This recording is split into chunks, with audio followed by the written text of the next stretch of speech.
these conditions. Bangladesh এ দলের cricketer Mahidul ইসলাম অঙ্কন জাতীয় দলের জার্সিতে খেলেছেন শুধু টেস্ট। তবে নিউজিল্যান্ড এ দলের বিপক্ষে ওয়ানডে ম্যাচে তার ব্যাটিং ছিল দুর্দান্ত। শুরুটা ধীর হলেও ইনিংসে সবচেয়ে বেশি 3টি 6 আসে অঙ্কনের ব্যাট থেকেই। অপরাজিত 42 রান করেন তিনি। নিউজিল্যান্ড এ দলের দেয়া 148 রানের মামুলি টার্গেটে স্বাগতিক ব্যাটিং লাইনে এছাড়াও অবশ্য ধুমধুমার ব্যাটিং করেন ওপেনার পারভেজ ইমন। 200 স্ট্রাইক রেটে 12 বলে 24 রান করেন তিনি। এই দুই ব্যাটার ছাড়া বাকিরা ব্যাটিং করেন দেখে শুনে। ওপেনার নাইম শেখ 20 বলে 18 রানের ইনিংস খেলে আউট হন। ওয়ান ডাউনে নামা ইনফর্ম ব্যাটার এনামুল বিজয় 45 বলে 5টি 4-এ 38 রানের ইনিংস খেলেন।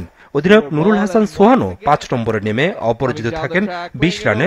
27 ওভার 2 বলের মধ্যেই 7 উইকেটে ম্যাচ জেতে বাংলাদেশ এ দল। প্রথম ওয়ানডেতে আগে ব্যাটিংয়ে গিয়ে নিউজিল্যান্ডের ব্যাটাররা দ্রুত ফেরে সাজঘরে। সকালের প্রথম আধা ঘন্টাতে দারুণ বল করেন বাংলাদেশ এ দলের পেস ট্রায়ো শরীফুল, খালেদ ও এবাদত। দলীয় স্কোরে মাত্র 13 রান তুলতেই 4 উইকেট হারায় নিউজিল্যান্ড, যার মধ্যে মোহাম্মদ আব্বাসকে দারুণ সুইংয়ে বোকা বানান খালেদ। যে আব্বাস পাকিস্তানের বিপক্ষে অভিষেক ওয়ানডেতে আন্তর্জাতিক ক্রিকেটে দ্রুততম 50-র রেকর্ড গড়েছিলেন। এক পর্যায়ে 85 রানে 9 উইকেট হারায় নিউজিল্যান্ড এ দল।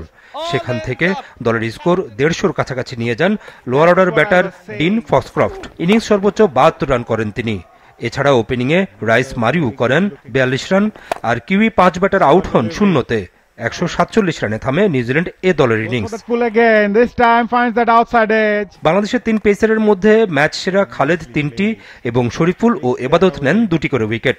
পেস ট্রায়োর পাশাপাশি বাঁহাতি স্পিনে তানভীর নেন 3 উইকেট।